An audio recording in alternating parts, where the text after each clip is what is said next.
you and I have lived so many memories in that place. What stands out to you as maybe, and I know it's hard to pick one, but really, what's at the top of your list? Yeah, look, Vic, as that helmet behind me would indicate, I actually attended games when they wore that helmet.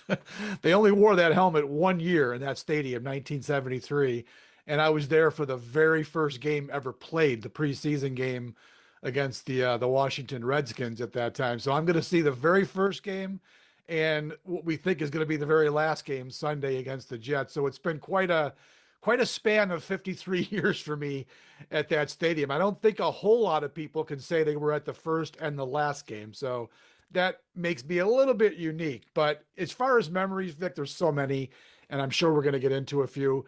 But that very first night, I mean, I was 10 years old, and I'll never forget going in there. I had gone to games at the Rock Pile, which was an absolute disgrace. And to walk into that new stadium that August night, with my dad and see it, just the magnificence of the place was.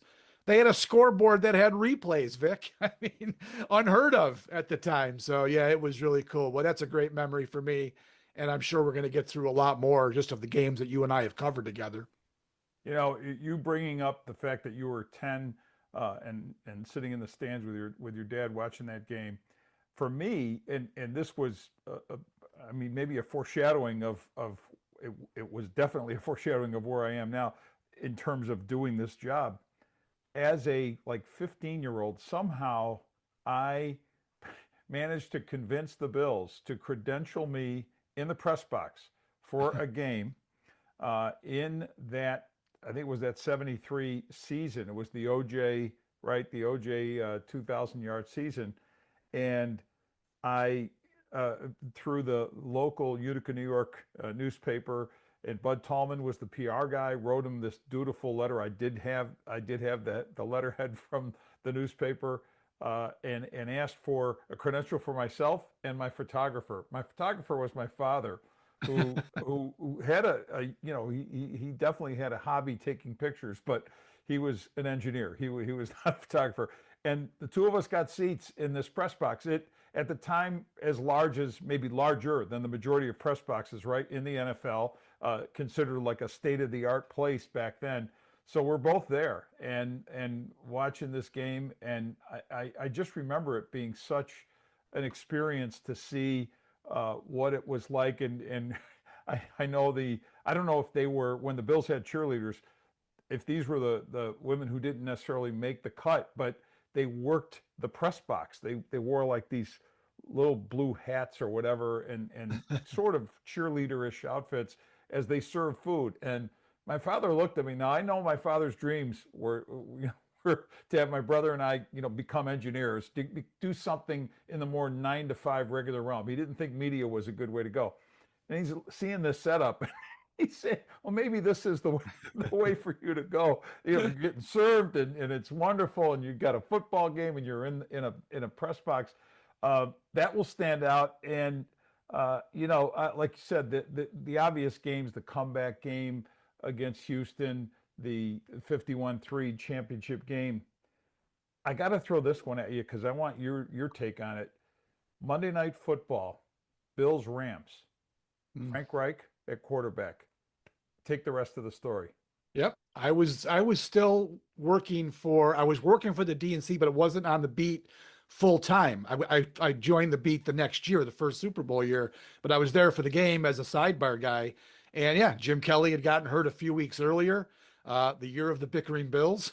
he he very clearly blamed Howard Ballard for that. So Frank Reich was playing in the game, and they make this great rally. Frank Reich and Andre Reed hooking up with the winning touchdown on Monday Night Football. It began a period for Frank where he was like Mr. Backup quarterback, right, Vic? I mean, he won some big games for the Bills when Kelly happened to be hurt. And I think that might have been the first one, it might have been the first game that he won as the backup quarterback. I can't remember exactly. But yeah, it was Monday Night Football, which back then was a big deal. And the Bills hadn't been on Monday Night Football too often. So yeah, that was a great memory of a great game. When Frank got that touchdown, as you recall, and I wrote this for the Buffalo News, and sitting there next to the late great Larry Felser in the press box, it looked like Frank didn't know what to do. He was so, because he, as you said, this was a new experience for him in the NFL, and he was kind of running around, just unsure of how to react to the winning play. And the other thing that stood out about that game, and I'm pretty sure you'll recall this, the pounding of feet and so forth of the deck, what is it, the 300 section above the press box, right? And at the time, the press box was in that 50-yard line, that middle area, Yeah, the the good whole old press days. box. So it's correct. The vibration cracked a pane of glass, and Oh yeah. there were right, and there was suspicion, and I know they there was some conversations with the Erie County sheriffs and all the security of what this might be. Larry jokingly said it was probably an irate reader fan taking a pop at him.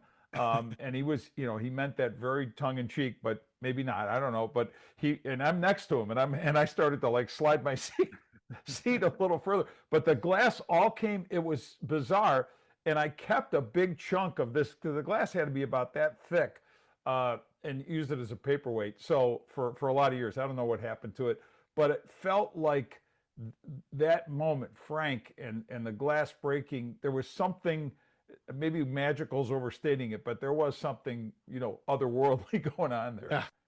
I remember the game that stands out to me, Vic, in that period when you felt like the Bills, were going to become the Bills that they became, was the Fred Smerlis blocked field goal game against the Jets that clinched the AFC East the year before. I was there in the press box for that game too, as a sidebar guy. And that was, I mean, the fans rushing the field, tearing the goalpost. I mean, that was just unbelievable. That was a moment that I'll never forget. I mean, and then going back as a fan, I was there in 1980, the day they beat the Dolphins to end the 20-game losing streaks. I was in the crowd that year in the end zone, partying and going crazy.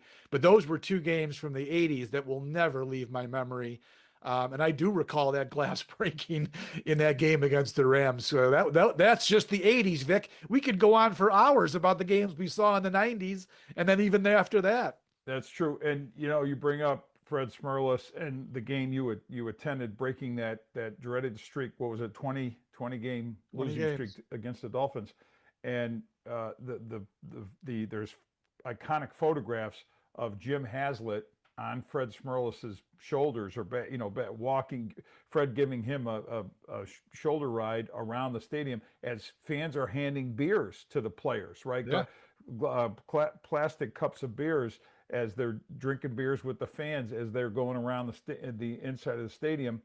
And the other game, the unbelievable game that you're talking about, where Fred, as he said, he could measure his vertical jump with a popsicle stick, but he blocks the Leahy field goal for the Jets, kicking for the Jets, and of course they end up winning that game, and the fans pouring out onto the field, right? And this was a scary moment because players were saying that they were fearing they were going to get smothered. Like, the whole idea was that the field filled so quickly. And I remember Pete Metzlars and some other guys saying, they were fighting to get off the field and get away from it. And some said they got into the tunnel to look down because that was their safe haven, because it felt like if you were in that crowd, you could, I mean, these Oh are yeah. football players, we get trampled.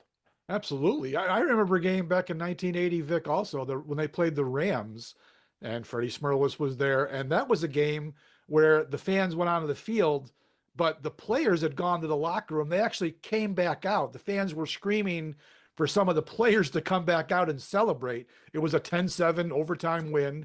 And I know Smerlis, Hazlitt, several other guys came, or Villapiano, your buddy, came back on the field and were doing dances and conga lines with the fans. It was just back then, man.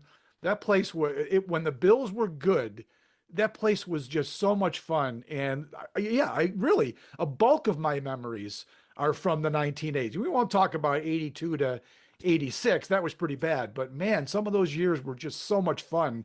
And I've got that unique perspective of having done it as a fan, starting in 1973 and then doing it as a professional journalist from the press box. It's really been a great, unique experience for me. the other thing you and I can share about this is during the week, because that place was our home away from home, more or Yeah. less, right? All the and you know you're traveling from Rochester. I know you had a family in the immediate Western New York area where I know you would stay, during the week. Obviously, because of the travel, especially when weather was a factor. But how about that press room? Because it was attached, it was in the administrative building. Yep. So you were effectively at the stadium. Now, of course, it's across the way in the where the near the field house where the Bills administrative offices are. But for the longest time, our days were spent there, and even in the off season. But I think about all the hours we logged, the long hours, and the press room was makeshift because it was the family gathering place right on game day. So you had these round tables with folding chairs, real Spartan setup. They'd have their news conferences in there and so forth. And we didn't have cell phones, right? So there was like maybe one dial phone there, and I think AP might have had its own line, if I believe it. I don't know. Buffalo News might have, when I was working there, might have paid for a line. I'm not sure, but that was how you were going to make your business calls to check with sources on stories, which I did. I know you did, or family calls or whatever. And we would be in that. I mean, think about how many we'd spend more time around each other in that Yeah. place than our own families for the most part. Absolutely. I remember when we were upstairs in the administration building for that period too, on the fourth floor above the coaches and all their offices. We were there for a while, and then they finally did build the facility across the way there. But yeah, back in those days too, Vic, you remember we traveled together too. I mean, not travel on the plane together, but we were allowed to stay in the team hotel before Tom Donahoe came along and ended that. So we'd go on the road together too, and we would go out to dinner and we'd do whatever together. Now we're all kind of every man for himself because we're not in the same place. We're all in separate it's just totally different than when you and I grew up in the business. I'll never forget those days, you driving through Jersey, missing a turnpike exit and going nuts because you knew we'd have to go 10 more miles to get turned around. Just so many Yeah, good times on the road with the beautiful, media. We good had a time. great time. No, and you're right. It's the camaraderie, and that's going to take me to the final point of this.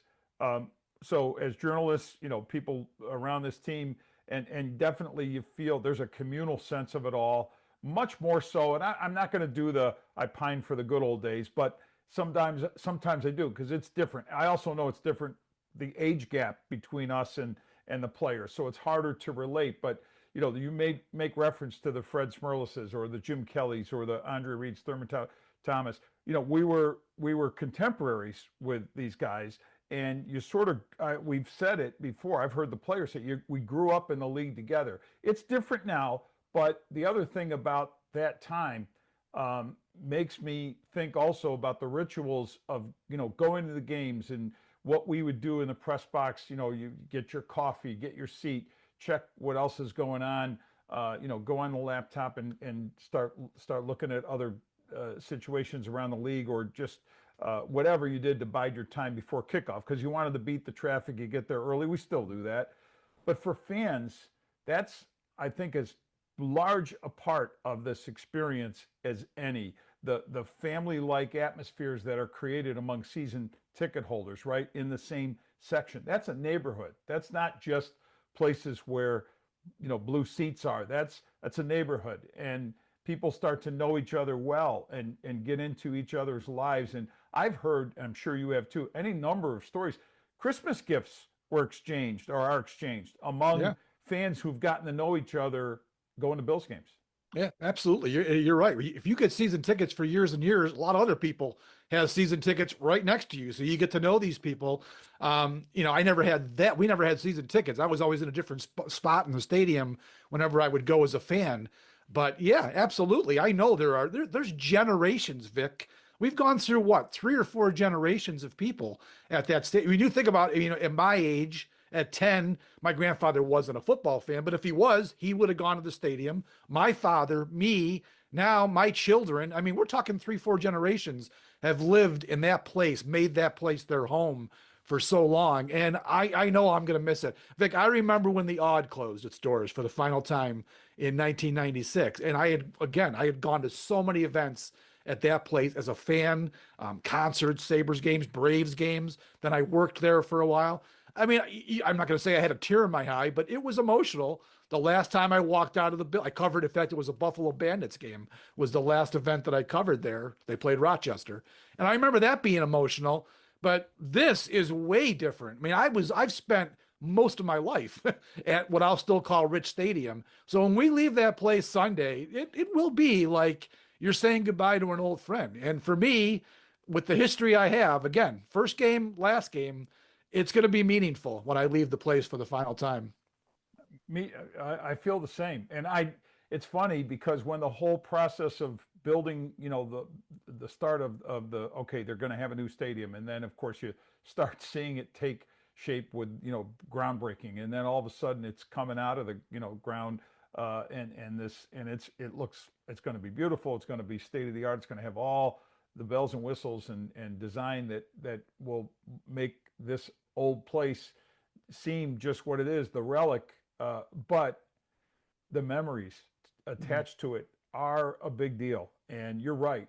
Leaving there, I'm already anticipating, I'm starting to build up thinking about it now. But it was more recent that all the memories that were rolling in my head, and as you're speaking about it, Sal, I'm feeling it, and it will be something to. And I know it's just a matter of crossing Abbott Road, but I can't even fathom what it'll be like to be in this entirely new world Yeah. that the new stadium is going to bring. I'm thankful, hopeful, I guess more than thankful, but hopeful that I'll get the opportunity to spend some time there. I know some of my family already have season tickets to experience that, feeling that they needed that to because they're lifers in this community and want to be a part of it. And yeah, so have I, spending most of my life here.